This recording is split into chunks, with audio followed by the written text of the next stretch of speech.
Una baja del 43% en la vacunación con primera dosis se ha registrado en los últimos 15 días en el país en el proceso de inoculación contra el COVID-19. Una situación preocupante para los expertos, considerando el aumento de contagios en el último mes y con ello la baja disponibilidad de camas críticas que existe actualmente. Profundizamos en este tema junto al doctor Javier Tinoco, infectólogo de la Clínica Universidad de los Andes. Muy buenos días, doctor, ¿cómo está? Hola, ¿qué tal? Muy buenos días. Doctor, ¿cómo está la situación de las vacunas? ¿Qué es lo que se sabe? Algunos hablan de que el proceso de vacunación ha ido disminuyendo con el último tiempo. ¿Qué es lo que dicen los números y cuál es la información que ustedes manejan?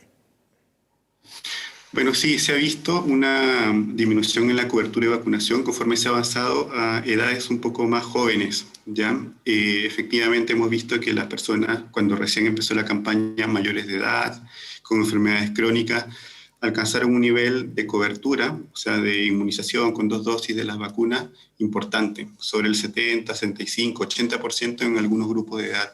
Pero conforme se ha avanzado, lamentablemente, a edades más jóvenes, hemos visto que este nivel de cobertura ha ido disminuyendo progresivamente, al nivel, digamos, de que solo roza el 50%. Por ejemplo, en el último grupo de edad que empezó a vacunarse entre los 29 y 20 años, se está manejando esa cifra. Así que, sin duda, es preocupante en el sentido de que necesitamos tener la mayor cantidad de población vacunada para poder protegernos a nosotros mismos, pero también de manera colectiva, porque siempre va a haber alguna persona que no se va a poder vacunar por X motivo. Por ejemplo, tenemos un grupo muy importante como los niños que todavía no pueden acceder de forma masiva a la vacuna. Y mientras más personas se vacunen, que tengan esa indicación, mayor probabilidad vamos a tener de alcanzar una inmunidad colectiva.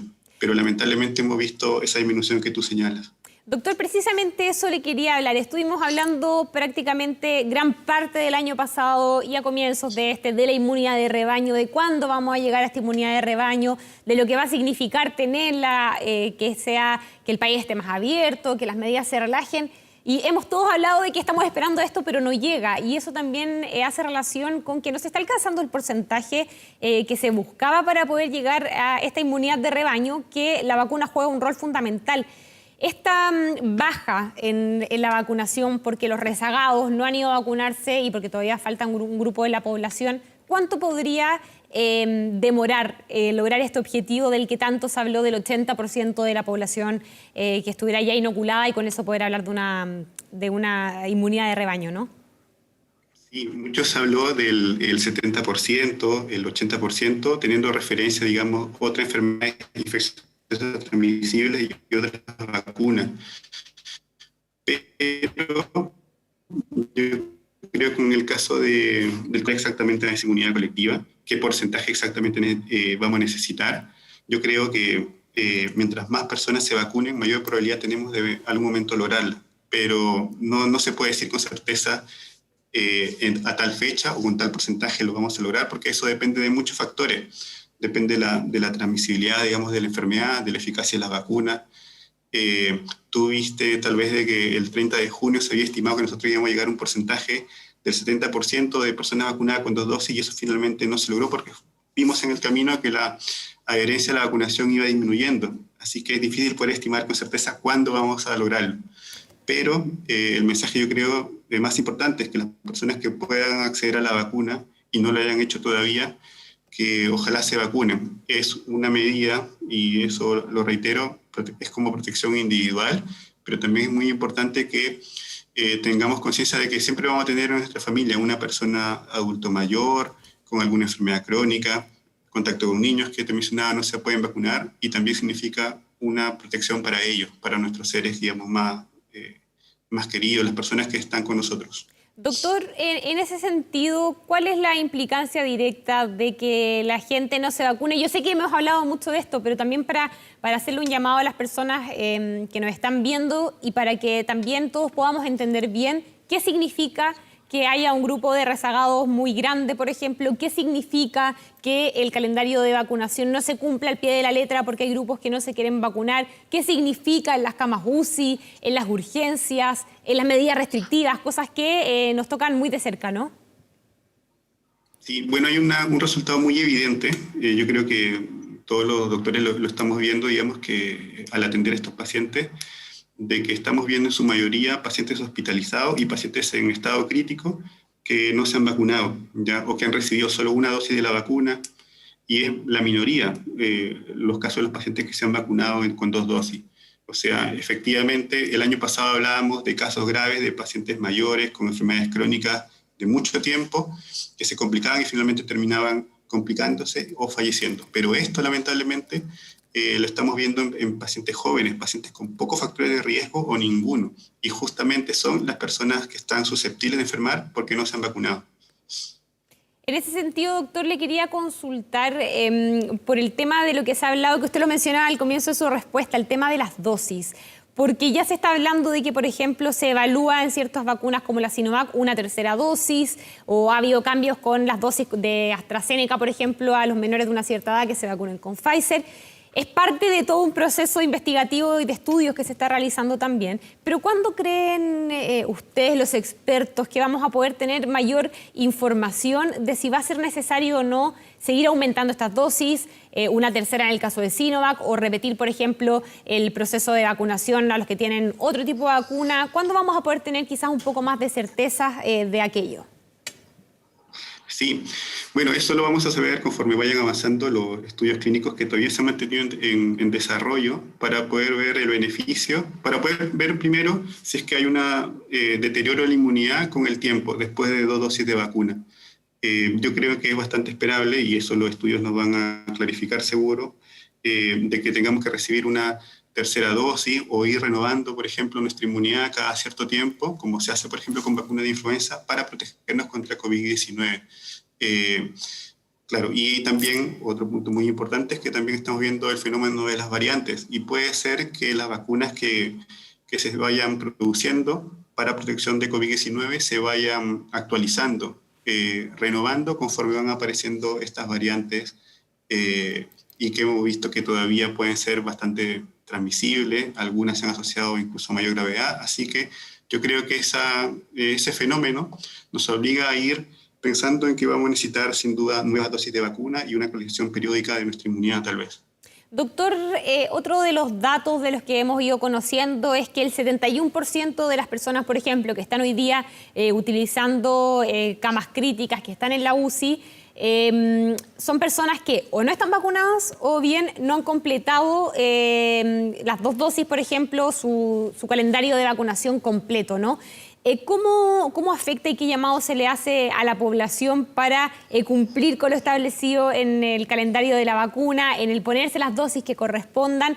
Y también le quería consultar por qué se da que, teniendo una población que hay vacunas en el fondo, que ya estamos vacunados, a diferencia de lo que había el año pasado, ¿por qué seguimos viendo tantos casos positivos? ¿Es por las variantes? ¿Es porque estamos entrando al invierno? ¿Cuál es la explicación? Porque muchos quizás de los que no se vacunan dicen o pueden pensar, no está funcionando. Entonces, para poder conversar un poco de eso.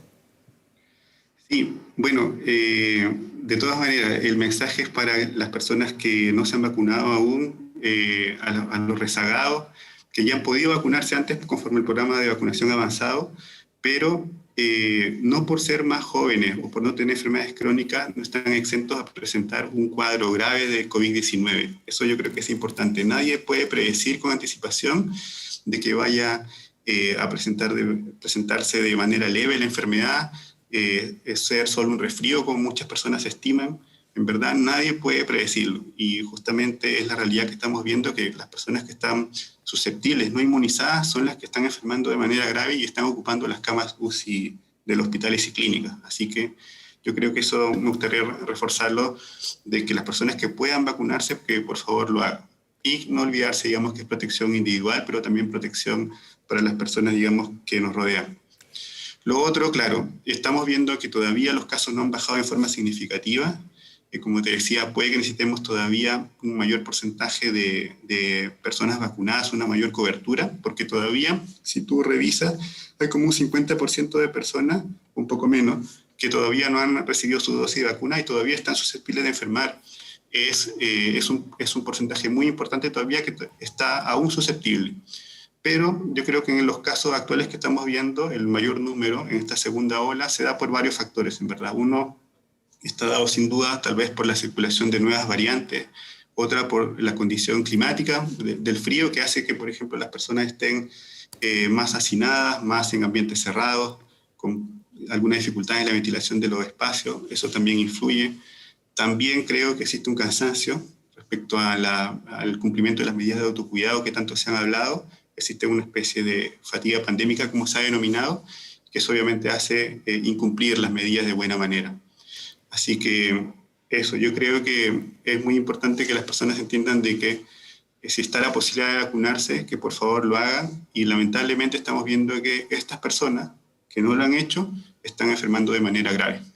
Doctor, le quería consultar también por algo que ha sido tema de discusión en los últimos días, la propuesta del Colegio Médico, que propone una serie de medidas que son más restrictivas quizás que las que hemos ido conociendo durante el último tiempo. En algunos casos incluso proponen un lockdown, como se ha llamado, total a ciertas regiones. ¿Sirven ese tipo de medidas actualmente? ¿Cómo lo ve usted, teniendo en consideración que hace poco empezamos con el pase de movilidad, que la vacunación, lo que estábamos hablando, pese a que ha bajado en este último tiempo, hay más gente que está vacunada claramente? Entonces, ¿cómo se toman estas medidas más restrictivas? ¿Hay que sentarse a conversar para ver si vale la pena poder endurecer las medidas sanitarias que ya tenemos actualmente? Sí, yo creo que hay que estar muy abiertos.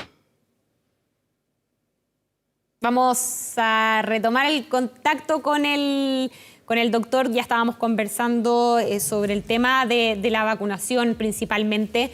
Ahí retomamos el contacto con el doctor, si nos fuera lo que estábamos conversando, ¿no? De este endurecimiento de las medidas.